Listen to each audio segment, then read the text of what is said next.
Joy of missing out. Part 1. FOMO, fear of missing out. Selena! Selena! Yes, I look up from my phone to discover my mom yelling at me.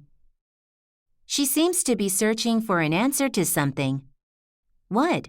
I asked. She asked, "Did you not hear what I just said?" No, I didn't. I didn't hear anything she said. I usually don't hear a single word said to me by anyone. And why is that? It's because my eyes are fixed on my phone. My mom always asks me, "What is so interesting on your phone?" I never know how to answer that because even I don't know what's so interesting on my phone. I have a bad case of anxiety that comes from not checking my phone. I spend most of my day on social media. I fear missing out on social media. I fear not being in the know of what everyone is discussing. I fear not being in the know of what my friends are posting on social media. My mom thinks I'm addicted to my phone. Older people think teenagers like me have an addiction to their phones and computers, but I wouldn't say it's an addiction to a device. It's an addiction to social media. It's an addiction to being online, or in other words, a fear of not being online. Basically, I have severe FOMO, for which I'm in desperate need of a cure. Maybe this spring break could be a chance to find one. Part 2. My 2-week detox. Day 1. So it was time to pull the plug. I grabbed my phone. I swiped it open and stared at the social media icons dotting the screen. I removed the apps from my phone. Then I moved to my notebook computer.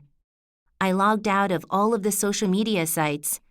I felt an immediate sense of relief. But soon after, I got restless. I don't remember how long it was, but I stared at my phone screen in complete confusion for quite a while. I called Jamie and we chatted for about an hour, but there's only so much you can do over a voice call. We decided to meet later in the afternoon for a bike ride. What else can I do on my phone? I lay on my bed even though I wasn't sleepy. I stayed there until I went out to meet Jamie.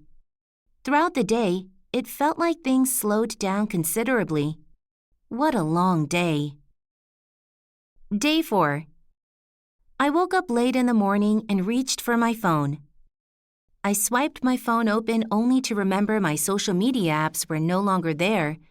Old habits die hard. After breakfast, I felt a strong urge to go online, to which I didn't want to give in. So I decided to go out for a walk. While walking in the park, I probably glanced at my phone 20 times. At one moment, I looked at the people around me, most of whom had their eyes glued to their phones. I moved my gaze upward and noticed how purely blue the sky was, without a single cloud in sight. All around the park, trees slowly swayed back and forth. Soon, I found myself taking a couple of pictures of the peaceful scene. After lunch, I took out my old guitar from under my bed. At first, it was because I was bored, but I ended up playing it all afternoon. It didn't matter that I'm not really good at it. It just felt great that I was lost in doing something for several hours without getting interrupted by my phone. Day 7. I don't know why, but today I momentarily let down my guard against social media.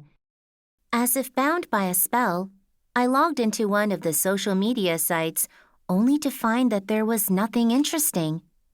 I had a weird feeling of being at a place where I didn't belong, which was quickly replaced by a sense of guilt. I really shouldn't have gone back to a social media site in the middle of my detox. Day 11. This was the first day my phone felt more like a brick in my pocket than a digital device. I could already feel free from worrying about posting something and hoping it would get some likes.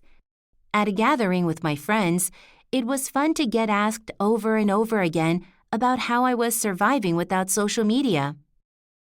Sam said, I don't think I could give up social media for even one day.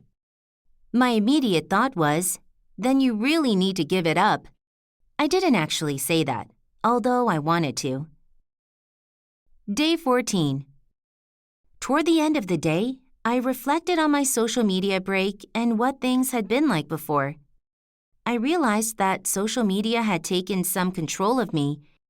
It's kind of silly that all I did was envy others for their perfectly happy moments in life, dress up my everyday events, and think up ways to get others to like my posts. From now on, I want to be in control of how I use something or do something, not the other way around. Tomorrow, I will return to my social media activities, but in more careful and controlled ways. I'm going to stick to just a couple of sites that I really need while making absolutely sure that my activities are in line with my well-being and happiness.